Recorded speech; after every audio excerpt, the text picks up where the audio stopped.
it really messes with your head because you just don't feel like you want to be part of this world anymore. And I had months of this, and I'd never felt good enough for myself, never felt I was good enough for anybody else, and I just man up, you know. It's the worst, the most detrimental thing to say to a man, you know, to have to be this big, strong, you know, always being okay, and men aren't okay. And I kept it bottled in for a long time, and I exploded, and it, you know, ruined me. Hi, my name's Ollie, and this is my story. To be honest, I struggled even as a child. I had massive anxiety when I was younger, and it was my mum actually that said it'd be really good to get into rugby.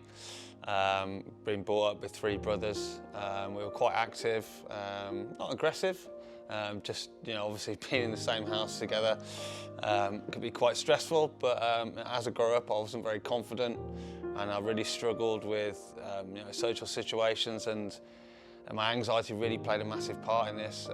I also suffered from sleep paralysis when I was younger, so I had a constant worry all the time and never really felt like I'd fitted in.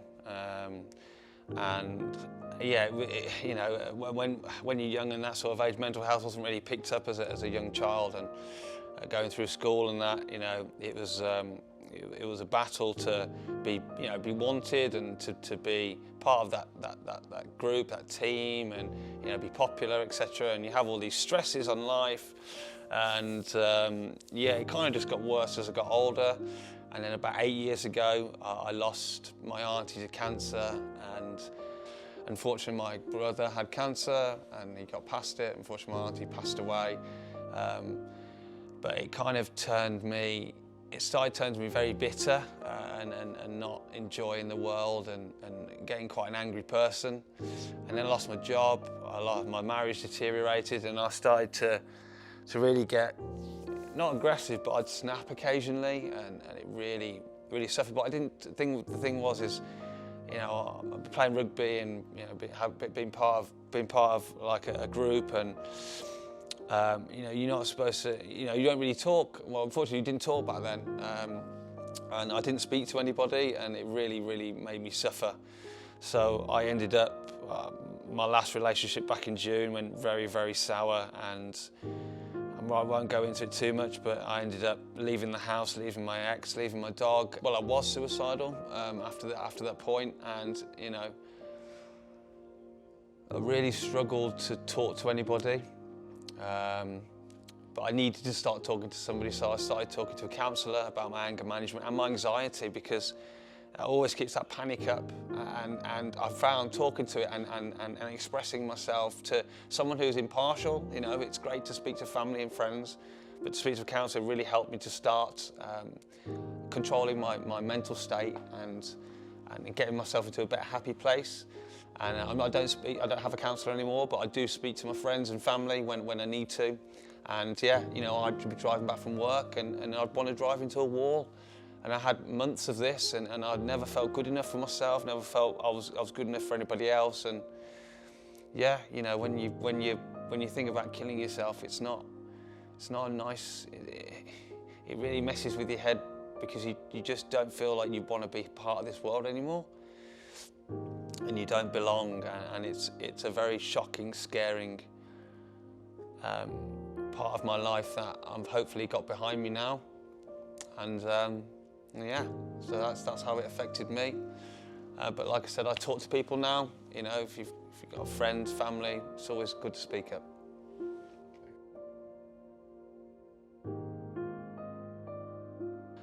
Yeah, absolutely. I find it's extremely difficult.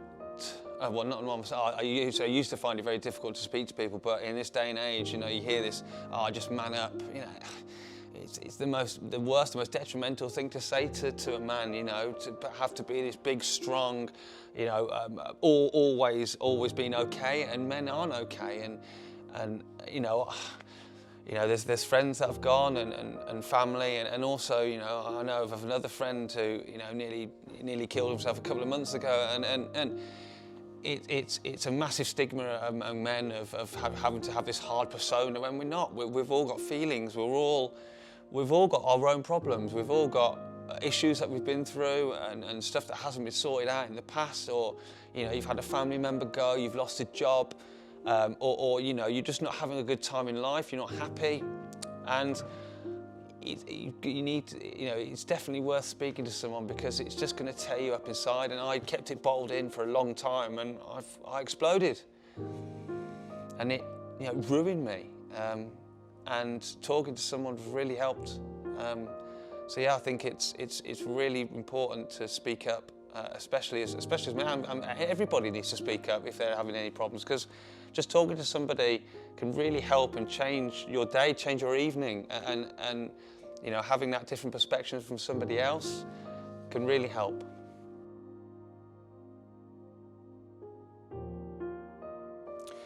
Oh, 100%, 110%. Rugby's been a part of my life since I was a very young boy. I've been playing for over 30 years at the Silhillians Rugby Club, and I find rugby, it's that team camaraderie, and being part of a unit together where you train together, you play together, you drink and you socialise together. And when I went through my bad time in June, I'd have everybody asking me, "Are you okay, Ol? You want to chat?" "No, I'm fine." And it's just having that love and care from a unity, and having, I say, teammates, but we're not. We're brothers. We're a brotherhood, and it's great to, learn all this, also learn all the rugby skills, and having some positivity constantly with training and getting better and moving forwards. And I couldn't express enough how great it is to be part of a community, especially helping out the mini and juniors as well on a Sunday, playing for such a long time, having that help to them and giving them an emphasis of what a great place it is to be. And, rugby is absolutely fantastic.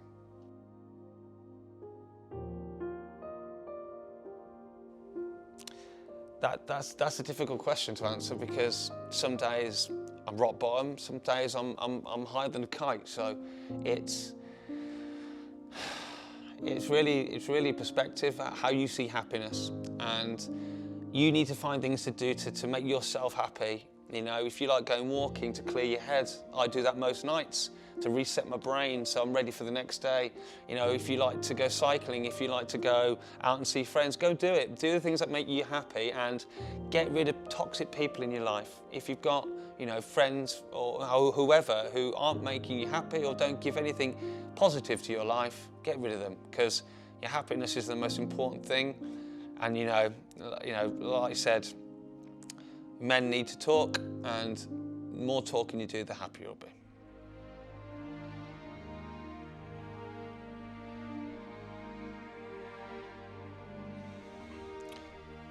I would say, from personal experience, it's really helped me going to see a counsellor, and it really helps having somebody there to talk to. If it's your parents, family, if you haven't got that, unfortunately, try and speak to somebody. I know there's the Samaritans, they're always there to speak to people. Pick up the phone, or text somebody saying, "Look, I'm feeling really down today. Can I have a chat?" And it'll uplift you. I know how difficult it is to get yourself out of a hole. How difficult it is to get out of bed in the morning. But there are people there who can help you, and I really do think that talking to people is the way forward. And get yourself playing rugby if you can. Be part of a community, be part of a team, be part of something that you can aspire to do every week, because it will make yourself feel better, and it will make you happy.